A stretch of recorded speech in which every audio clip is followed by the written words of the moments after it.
నమస్తే, welcome to ఆధ్యా TV. నేను బాలు.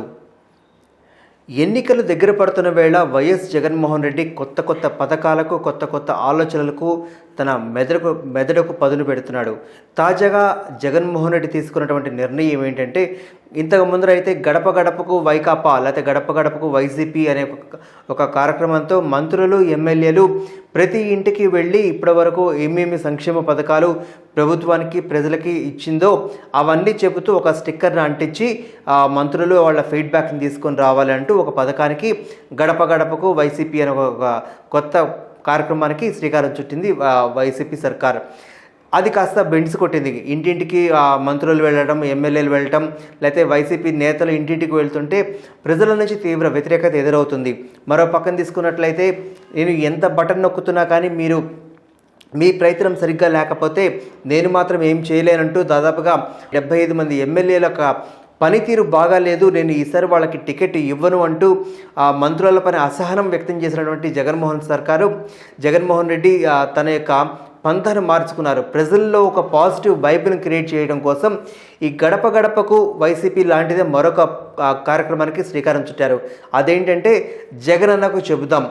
ఇవాళ నుంచి జరగబోయే ఈ కొత్త కార్యక్రమానికి ఏంటంటే, ఈసారి ఎవరి ప్రమేయం ఉండదు. డైరెక్ట్గా ప్రజలు వాళ్ళకు ఉన్నటువంటి ఒక సమస్య కావచ్చు, లేకపోతే ఇబ్బంది కావచ్చు, ఏదైనా సరే ఒక కాల్ సెంటర్కి ఫోన్ చేసి వాళ్ళ సమస్యను చెప్పినట్లయితే, ఏదైనా కావచ్చు, అదే భూ రికార్డులు కావచ్చు, ఇంటి విషయాలు కావచ్చు, అభివృద్ధి పనులు కావచ్చు, ఏదైనా ఒక సమస్య లేకపోతే ఇబ్బంది ప్రజలు నేరుగా ఒక కాల్ సెంటర్కి కాల్ చేస్తే ఆ సమస్యను వాళ్ళకి చెప్పినట్లయితే వాళ్ళు ఒక సమస్యను పరిష్కారానికి దిశగా ప్రయత్నం కోసం ఆ సమస్యను రికార్డ్ చేసుకొని వాళ్ళకు ఒక నెంబర్ ఇవ్వడం జరుగుతుంది. ఆ నెంబర్ ఆధారంగా ఎవరైతే ప్రజలు ఆ సమస్యలను పోస్ట్ చేశారో లేకపోతే కాల్ చేసి చెప్పారో దానికి సంబంధించి ట్రాకింగ్ కూడా చేసుకునే విధంగా ఒక SMS కావచ్చు, ఒక IVR పద్ధతిలో సమస్య ఎంతవరకు వచ్చింది, ఎక్కడ దాకా వెళ్ళిందని తెలుసుకునే విధంగా ఒక వెసులుబాటుని క్రియేట్ చేస్తూ జగన్మోహన్ రెడ్డి సర్కార్ ఒక నిర్ణయం తీసుకుంది. ఇందులో మతలబు ఏంటయ్యా, ఎందుకు ఒక టోల్ ఫ్రీ నెంబర్ పెట్టడము, ఒక కాల్ సెంటర్కి ఎందుకు ఇంత కథ కమాంశి ఎందుకు అంటే, ఇప్పటికే గతంలో తీసుకున్నట్లయితే వాలంటీర్ వ్యవస్థ పూర్తిగా నిర్వీర్యం అయిపోయింది. వాలంటీర్లు ఇంటికి వెళ్తుంటే వ్యతిరేకత వ్యక్తమవుతుంది. గడప గడపకు వైసీపీ మంత్రులు వెళ్తుంటే వ్యతిరేకత ఎదురవుతుంది. తాజాగా మంత్రులు వెళ్తే నిన్న తీసుకున్నట్లయితే మా వరి మొత్తం మొక్కలు వచ్చేసినాయంటే ఒక మంత్రి దుర్భాషలు ఆడినటువంటి వీడియో వైరల్ అవుతుంది. ఈ సోషల్ మీడియా చాలా విస్తృతంగా వ్యాపించినటువంటి ఈ రోజుల్లో ఒక చిన్న విషయం ఏ మూల జరిగినా కానీ ఇది ప్రపంచవ్యాప్తంగా వెళ్ళిపోతున్న నేపథ్యంలో, అంటే ఒక మంచి కావచ్చు, ఒక చెడు కావచ్చు, ఆ వ్యాప్తి అనేది చాలా తొందరగా క్షణాల్లో జరిగిపోతున్న నేపథ్యంలో జాగ్రత్త తీసుకోవడం అనేది చాలా ఖచ్చితంగా అవసరమైనటువంటి విషయం. ఈ నేపథ్యంలోనే జగన్మోహన్ రెడ్డి ప్రభుత్వం ఈ నిర్ణయం తీసుకుంది.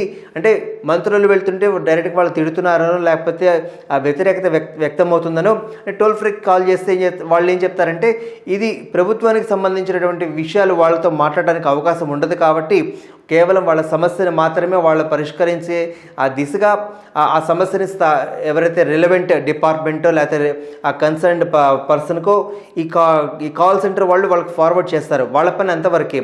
ఈ ప్రజల దగ్గర నుంచి ఫిర్యాదులు తీసుకోవటం, ఆ ఫిర్యాదు సంబంధించి ఒక నెంబరు కన్సర్న్ ఫిర్యాదుదారుడికి ఇవ్వటం, ట్రాకింగ్ ఎంతవరకు వచ్చిందనే దానికి సంబంధించి వాళ్ళకి ఇవ్వడం వరకే వీళ్ళ యొక్క పని ఉంటుంది. అంతకు మించి ప్రభుత్వ వైఫల్యాలను ఎత్తి చూపించినా ఉపయోగం లేదు. ప్రభుత్వం పైన ఒకవేళ ప్రభుత్వ వ్యతిరేకతని చూపించాలనుకున్నా కానీ సాధ్యం కాని పని. అంటే ఒక తెలివిగల పనిగా జగన్మోహన్ రెడ్డి తీసుకున్నాడు. అంటే మంత్రులు వెళ్తుంటే వ్యతిరేకత వ్యక్తం అవుతుంటే ఇది సోషల్ మీడియాలో మళ్ళీ పోస్ట్ చేస్తే తన పైన వ్యతిరేకత వస్తుంది అనే ఒక ఆలోచనతో, అది మరి బహుశా అది జగన్మోహన్ రెడ్డి ఆలోచన లేకపోతే ఇంకెవరిదైనా ఆలోచన అంటే అది తెలియదు, అది వాళ్ళకి తెలియాలి ఖచ్చితంగా. కానీ ఇది ఎంతవరకు సఫలీకృతం అవుతుందో తెలియాలి. ఈ కాన్సెప్ట్ ఇప్పటికీ ఇది కొత్తదేం కాదు. మనం గతంలో తీసుకున్నట్లయితే చాలా సినిమాల్లో చూసాం.